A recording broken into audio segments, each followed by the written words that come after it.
भयंकर है विषम, बैरी भयंकर है विषम, कीड़ा न बन तू भोग का, और चंचल बना मन मिटा अभ्यास कर ले योग का। यह चित्त होता मुक्त है सब ब्रह्म को जान कर, और कर दर्श सब में ब्रह्म का सर्वात्म अनुसंधान कर। कहने की कथा तो सुनना तो ठीक है, लेकिन तब तक ऐसे के द्वारा कथा नहीं सुनोगे जिसने अपने जीवन में वास्तविक अनुभव किया हो कुछ। ये मैं कुछ नहीं बोल रहा, वो बोल रहे गंगा जाने क्या बुलवाती है।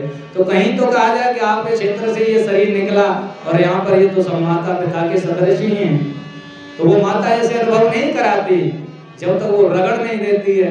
चलते चलते लास्ट यात्रा की एक कहानी बता रहा हूँ, छोटा लास्ट वाले दिन की। रात्रि का समय होने को जा रहा था। कहा जाए कि मैं अपनी कहानी नहीं बता रहा, मैं तो गंगा मैया की महानता और उसकी कहानी बता रहा हूँ। मेरी तो औकात क्या, मेरी कोई कहानी अपनी नहीं, सब वो जैसे करा रही कर रहा हूँ। तो कहा जाए कि रात्रि हो गई, चलते चलते शाम का समय, बारिश हो रही है, जंगल में फंस गए जहाँ 50 किलोमीटर कोई गांव पहुँच नहीं, और पूरा रात का समय बाकी था, शाम ही हुई अभी। तो हम मैंने कहा आज तो अच्छी खबर ले रही, लास्ट वाले दिन की बात है। और वो गंगा काशी से पहले 150 किलोमीटर उनकी वो देखोगे किनारे बहुत ऊंचे ऊंचे विशाल। तो उस विशाल की यात्रा करते हुए तो कहा जाए ना कि जब ऐसी परिस्थिति में डालता है कभी परमात्मा, तब हमारी समझ में आता है कि जब हमारे पास हमारा कोई नहीं होता। अभी तो हमारे पास हमने तो सबको पकड़ रखा है ना, तो तब वो परमात्मा थोड़ा सा अनुभव करा देता है। जब हमारे पास हमारा कोई नहीं होता तब वो कहता है अब मैं तेरे पास हूँ।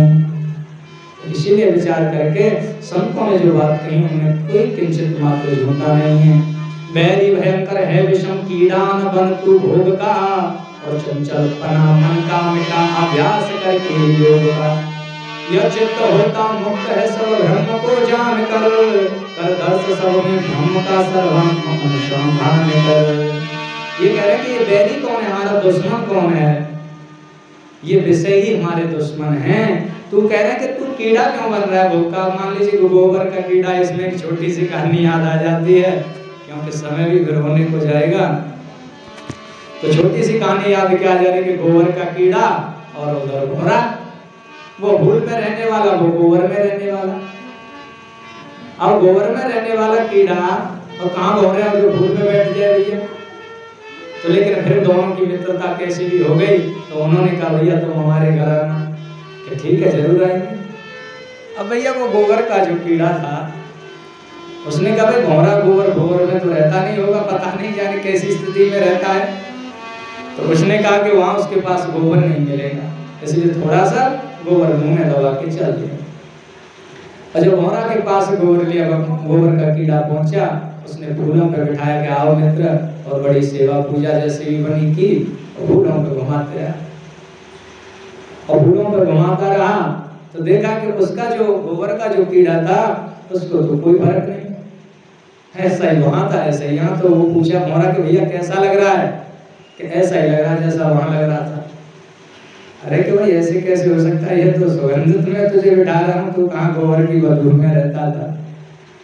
उन्होंने कहा कि कोई ना कोई कारण होगा। तो कहा भाई थोड़ा ऐसा है कि अपना मुंह खोलना, तो मुंह में गोबर रखा था। उन्होंने कहा निकाल इसे बाहर, खुला कराया, फिर भूल पे बैठाया, कैसा लग रहा है कि खुशबू आ रही। वास्तव में यह दृष्टांत हम पर ही होता है कि हमारे मन रूपी गोबर के कीड़ा ने ये भोग रूपी गोबर को पकड़ रखा है। और संत रूपी कोई घोड़ा शास्त्र या कथा या सत्संग रूपी जब उसे खुशबू देना चाहता है, तो विषय शक्ति ये मन का जो गोबर का कीड़ा है उसे ग्रहण नहीं कर पाता। और जैसे ही यह विषयों को त्याग देता है तो वो अपने अंदर ही रहने वाले इस परम सत्ता से एकता को प्राप्त करता है। इसीलिए कहा है इन्होंने कि विषय का कीड़ा मत बन रे मन, तू कीड़ा न बन तू भोग का, और चंचलपना तू त्याग दे। ये जो चंचलपना हो रहा है ना मन में, कैसा वैसा ऐसा वैसा मैं ऐसे वैसे, इस चंचलपना को हटा और थोड़ा उस ईश्वर का 2 घड़ी ध्यान कर, ज्यादा नहीं तो, और सब में उसका दर्शन करने का प्रयास कर। यहीं से भजन प्रारंभ होता है। क्यों? कि जीवन में जो कुछ भी आता है, जीवन में जो कुछ भी आता है वो हमारे कर्म का भले ही हमें कथा के माध्यम से पता चल रहा है। तो हमारे पास जो कुछ भी आएगा तो वो हमारे कर्म का प्रसाद है, या चाहे दुख रूप हो या सुख रूप हो। तो जब दुख और सुख रूप हम उसे मान लेते हैं, हमारे कर्म का प्रसाद समझ लेते हैं, तो फिर हम उससे दुखी नहीं हो सकते, क्योंकि यह वही कर सकता है जिसके चित्त में उस परमात्मा से कनेक्शन हुआ होगा। यह चित्त होता है मुक्त सब ब्रह्म को जानकर, यह चित्त तभी छूट पाएगा। नहीं, ये विषय छोड़ नहीं सकते, इस चित्त में कहीं ना कहीं लगेंगे। थोड़ी बहुत देर बैठे, हम घर चले गए, घर संसार में घेरा, क्यों? क्योंकि हमको साक्षात ही नहीं हुआ। और साक्षात जिस दिन हो जाएगा, अच्छा दूध में घी है, बिल्कुल है, लेकिन उसके साथ आप क्रिया करोगे, उसे जमाओगे, प्रक्रिया लगाओगे, तो दूध में से जब घी निकल आएगा तो फिर वो घी कभी दूध नहीं बनेगा। इसी तरह ये जीव संसार को भोग के भले जा रहा है, संसार में भले भोग भोग रहा है, लेकिन ये परमात्मा के दरबार में अगर एक बार प्रवेश कर जाए तो फिर पुनः कभी संसार में नहीं आता, क्योंकि यही परमात्मा की महिमा है।